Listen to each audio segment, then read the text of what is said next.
how are you in the studio finding making a game in early access? Do you think it's a good choice, and is it something you think you'd do again? I think in our case, it was very worth it. I've talked about this a couple of times on stream before when it comes to early access. I've thought about it a lot, and I know we've thought about it a lot when it comes to what it's like making a game in early access. I think it's weird because early access is a term that's been around for so long, and it's still not established fully what it means, I think. And I think that's the problem with when you're making a game in early access and you say, like, this is a game in early access, because I think a lot of people have different opinions on what that entails. And, both in terms of, what type of quality games have, but also in terms of, like, development schedules and stuff like that, and what you can expect when you buy a game in early access. It's a very tricky subject, and it ties into the whole thing with, software as a service model, which is quite common. I feel like there are a lot of games that have the same model as an early access game, but they're marketed as like a finished game, but they're software as a service, so like you expect change and stuff like that. And early release, ongoing development, like these are sort of hard questions to answer. And releasing a game in early access is very scary, I'll tell you that much. Are you talking Overwatch? I was not talking Overwatch actually, but like there are definitely games where you buy a game and you play it on release and you're like, I love this, and then 2 years go by and then you play it again, like, this is not what I bought. I think it's very important that games are upfront about that stuff, and maybe we need like a new tag for that kind of thing, where if you think about like Destiny or any game that's been software as a service, where this isn't what I bought when I bought the game at the first time. And at least with the early access titles, you are sort of we're upfront with the fact that this is a game that is in development. I think there's a bunch of pros and cons with going that approach, where when you buy a game in early access, you're sort of expecting bugs and issues, and all that stuff can come with it. And it's hard to know like where should the bar for like what the quality of an early access game should be at. If we could release a game, because like here's the thing, the game that you guys see in early access is not the same as if we were developing the game and just releasing builds, because we are technically software as a service, in the sense that like we have to maintain the game, and as we're developing it, we have to sort of answer you guys' issues that you're having, and like keep maintaining the builds that are out there. Because if we was just like releasing early releases of the development builds that we are having, then the game would be so broken to play, because that's how it is in game development. Like 90% of the time when you're working on a game, it's completely broken up until like the final stretch, so to speak, and that final stretch takes forever. So it's tricky, and I think we've gone back and forth a little bit, like as to like how. Well, I don't feel like we've gone back and forth too much how we approach early access, because we always had the like what we wanted to make the game. Because I know there's a lot of people that said like, oh, this game is a higher quality than in early access than a lot of release games, and like maybe that says something about the state of games in general in the market. But we always felt that it should be fair for everyone involved. Like it should be fair to you guys. If you buy an early access game, you are getting access to something that isn't finished. We are implementing more things, and it's not like the vision that we have for the game to be done. So you guys are playing that, but at the same time, we need to make something that is released, because you only get one release really. We technically think we do get two releases, but like the early access release is the main release really, or the initial release. Yeah, it's important to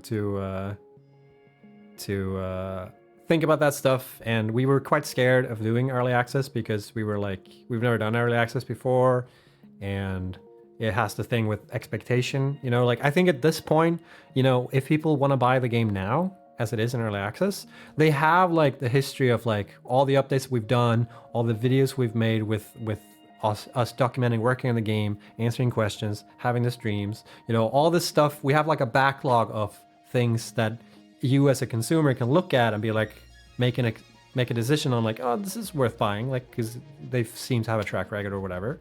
I hope we have a track record like that. But at the time, we didn't have that. So when we were launching it, we were like, oh, maybe people don't buy it. And we also didn't know if people actually wanted to play this game at all, because it's like factory games are quite niche. But it worked out. So I think we would do it, like if I were looking back at like Satisfactory, we would definitely do it again, because Satisfactory, there's a ton of stuff that we initially didn't think we were gonna have time to implement, but because we were in early access, we get like a little buffer of investment where we can actually spend more money going back into the game again. Because usually the way it is like we make a game, we make money from that game, we use the money to make the next game, make up the money, or like use up the money while we're carrying the game, release it, make it back up, and then that's how the cycle sort of goes. Whereas with this is like we actually got a little bit of extra buffer to keep working on the game. And I think we could work on this game forever. Like Satisfactory could be a game similar to like, I don't know, No Man's Sky, where we had an initial release and then more and more are just added on top of it. And even though it's like technically a finished game, I don't know if people agree with me on this or not. Maybe the initial release of No Man's Sky wasn't the 1.0 release that people were expecting, but I think that's part of early access, is like you are managing expectations, and that's the most important thing. I think that's the main tip I would give anyone who is considering doing an early access game, is like you need to be able to cater and manage expectations as to what it's like making early access games. Bold comparison, Snoot. I'm sorry. Like, I don't want to say that our game is similar to No Man's Sky, but I'm just like, when you think about like, if you think back as like, should No Man's Sky have been an early access game when they first launched? Like, would that have been a better approach for them? And like thinking back for us, like, should we have released Satisfactory as like a early, like this is a 1.0, and then we keep building on top of it based on like if people like it or not, So that's sort of the tricky, and I don't think there's a right or wrong answer really. There's like good and bad examples maybe, but I think there's a bunch of exceptions to the rule as well.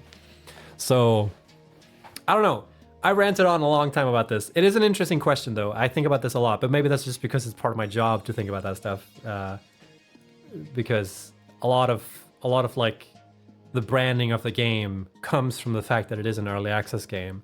So it needs to make sense with the game that we're making, that we address the fact that it is an early access game. I don't